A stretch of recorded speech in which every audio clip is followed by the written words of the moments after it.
Okay ka lang ba dito? Matagal naman din silang nakasama ni Christy sa kuta. Pero mag-ingat ka pa rin, ha? Magpapanggap ako na hindi ko narinig yun. Alang-alang kay Christy at sa anak namin. Pero kung may gusto kong sabihin sa akin, pwede naman tayo mag-usap. Tayong dalawa lang.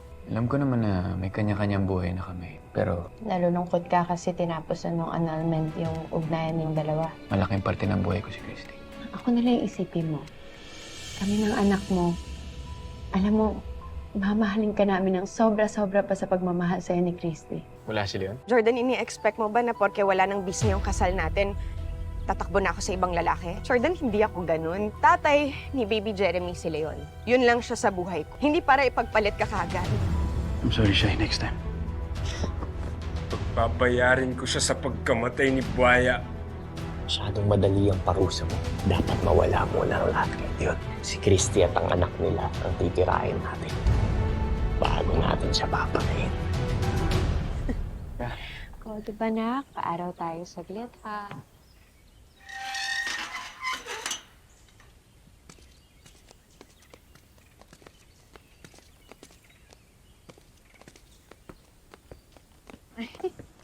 So cute.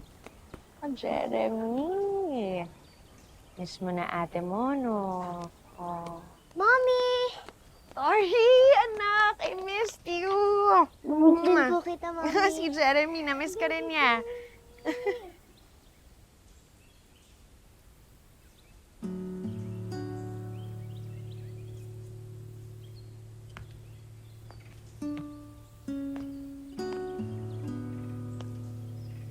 Ano? Salamat sa paghatid kay Toria. Na-miss na rin siya ni Jeremy. Baby Jeremy, alam ko, magiging mabait ka paglaki mo. Pero hanggang bata ka pa, piliin mo maging masaya. Sorry, may kailangan ka pa ba?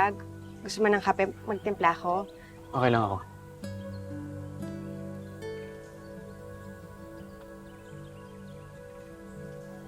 Nakakatuwa, no? Ganyan na ganyan ka kay Tori noon, eh. At, nakakaingit din kasi ang bilis mo bumalik being a parent. Bakit, Jordan? May problema ba kay Junior?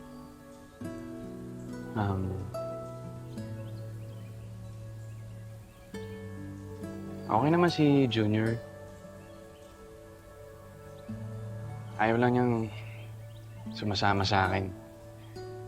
Pero pag kay Shaira, Leslie, or kay Jeff, parang gustong-gusto niya, eh. Wala ko anong ginagawa kong mali. Parang palpak ako. Posible ba yun na galit agad yung bata sa tatay niya? Alam mo, Jordan, hindi galit yung bata sa'yo. Ano lang yun, siguro nararamdaman niya, nakabado ka, tensyonado. Di ba ganun ka rin naman nun kay Tori? Takot na takot kang mabagsak siya. Tapos gusto mo pag magkakasama tayo, lahat perpekto. Naalala mo yun?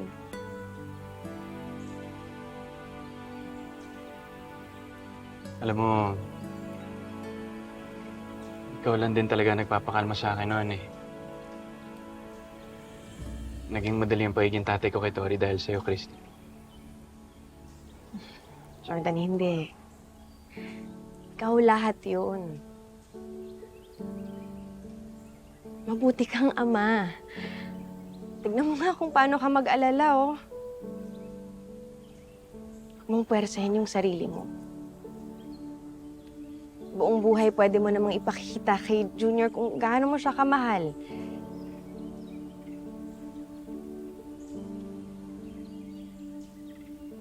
Thank you.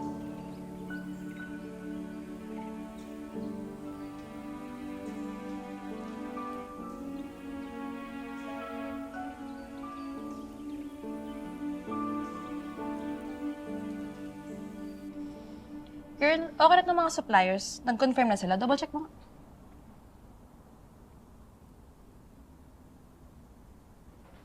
Ito naman, tinutulungan lang nga kita, sinisimutan mo pa ako. Hindi naman ikaw eh. Si Jordan kasi. Parang wala man lang siyang interest dyan sa paghahanda ng birthday ng anak namin. Hayaan mo na. Remember, hindi ka pwedeng masyadong magreklamo or else.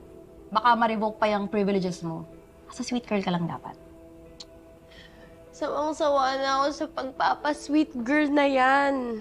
Leslie, okay lang sa akin asikasuhin si Junior. O sige, kahit si Tori, isama mo na. Pero sana, di ba, sinusuklian man lang ako ni Jordan sa mga efforts ko.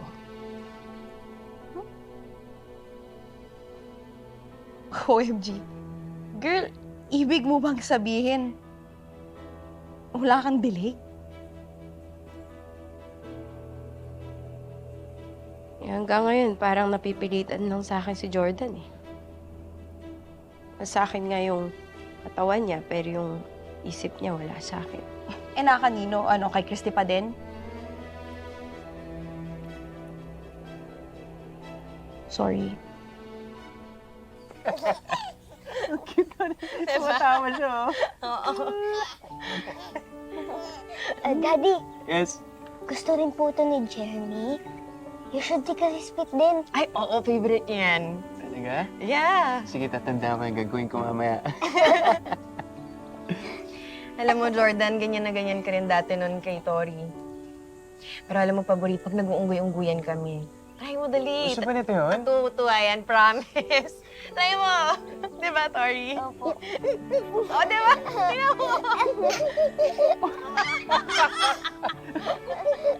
Oh, cute naman. Christy,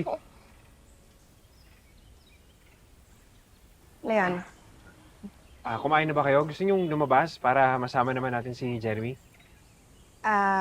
Leon, Doon tayo sa paboritong restaurant ni Tori. Pizza? Gusto mo Sige. Leon, Ah. teka, ano, Christy, ulam na rin ako. Maraming salamat, ha? Maybe I'll see you next week, okay? Opo. I love you. po, Daddy.